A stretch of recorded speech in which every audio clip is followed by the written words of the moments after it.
Hello to you all.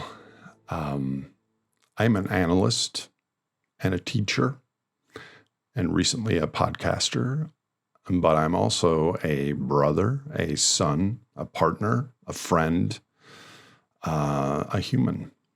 And that means not only do you get my thinking brain on this platform, but at times, like today, also what I feel in my body.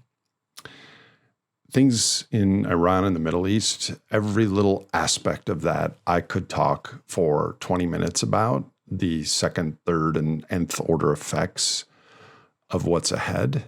And I may do that in coming weeks because I still think a lot of people are unaware of the repercussions of all this. But today, what can I say to you all now that would be helpful to our situation? Helpful to your families and friends, wherever you are.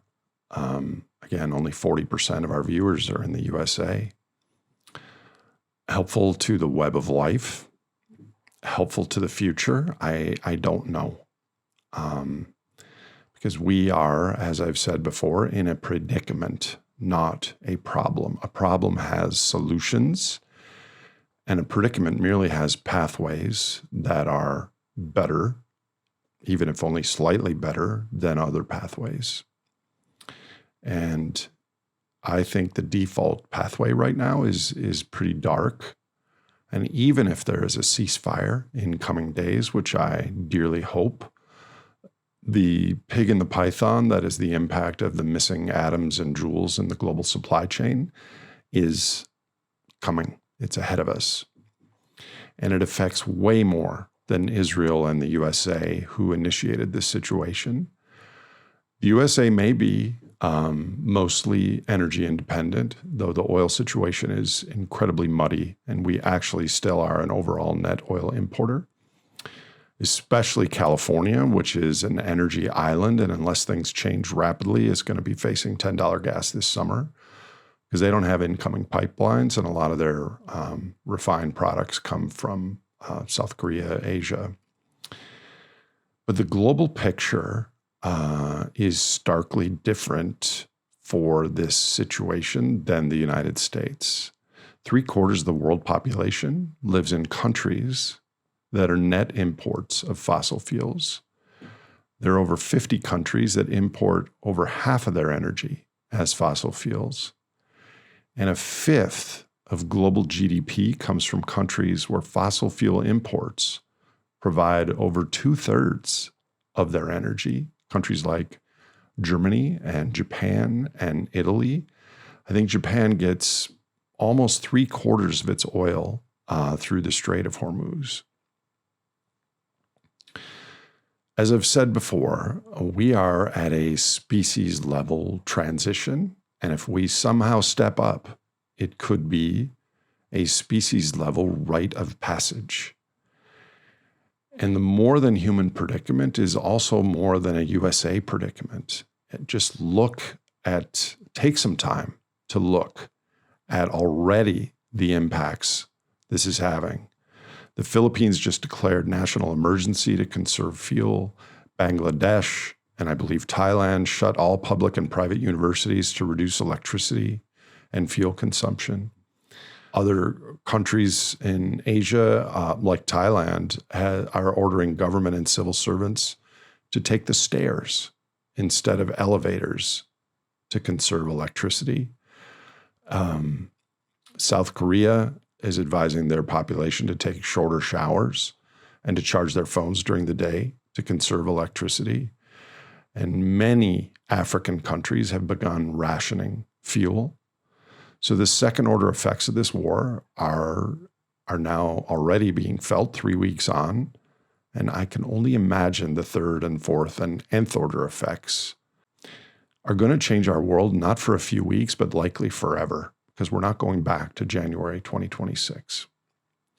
What can I say to you, the community here that has been following the energy, political, financial, species level system story that we've been exploring together on this channel for a long time, other than the future is already here It's just not evenly distributed. And it's now here for many more people and will soon be here for many more. I have a lot of international friends. I talked to a listener from Lebanon on Monday whose farm of ancient olive trees was bombed and destroyed by Israel. And she fortunately has a Mahamudra meditation practice. That's where I met her to ground with. And she told me she is urgently advising as many of her peers in the world to adopt such a practice immediately and urgently, because it's the only way that she sees to be able to ground and center with these types of events unfolding. She lives in Beirut.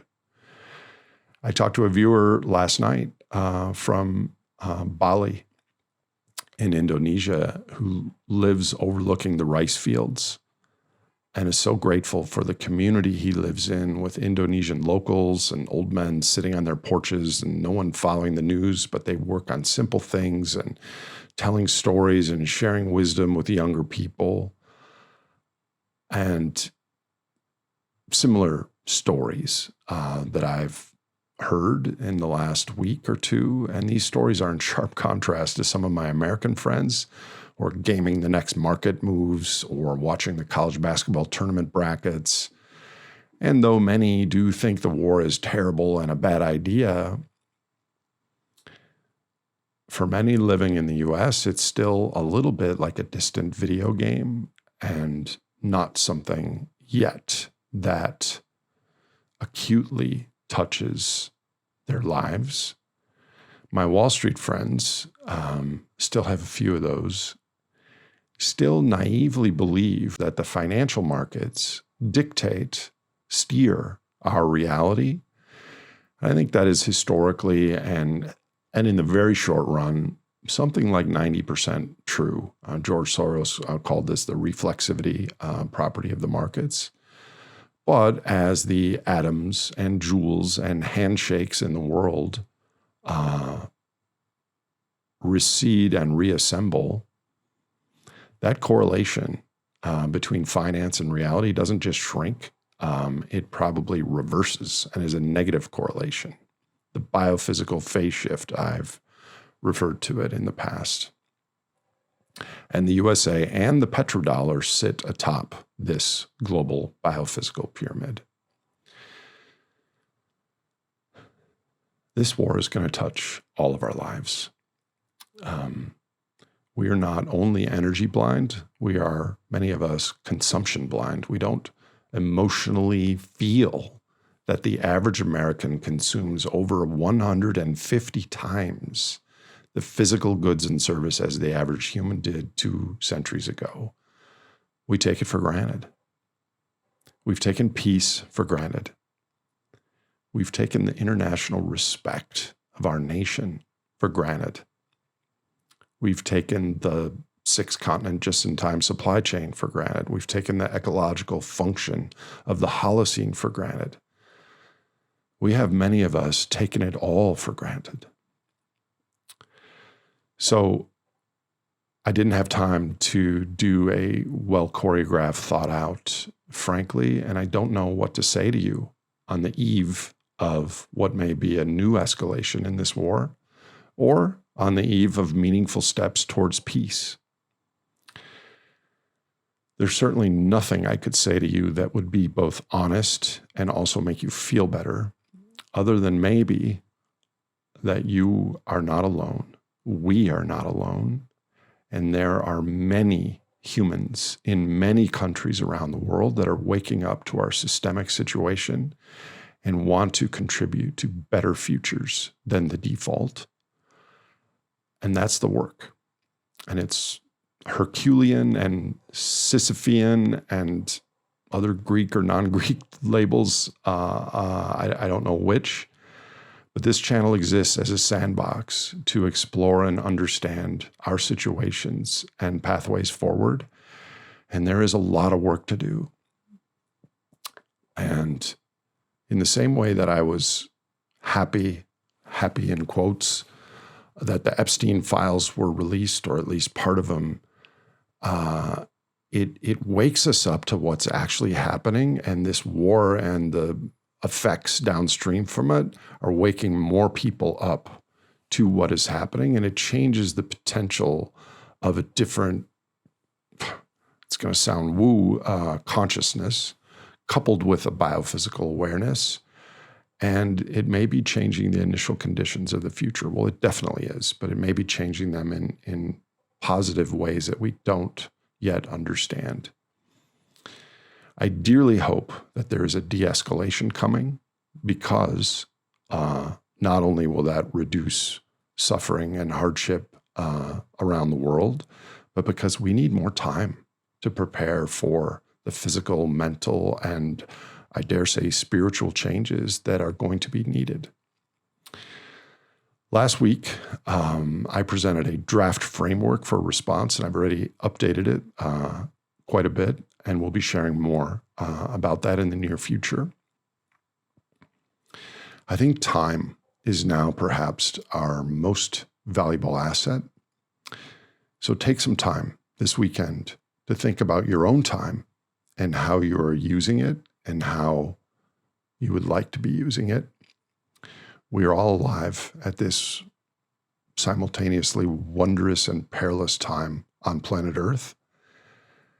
And I deeply value this community on The Great Simplification.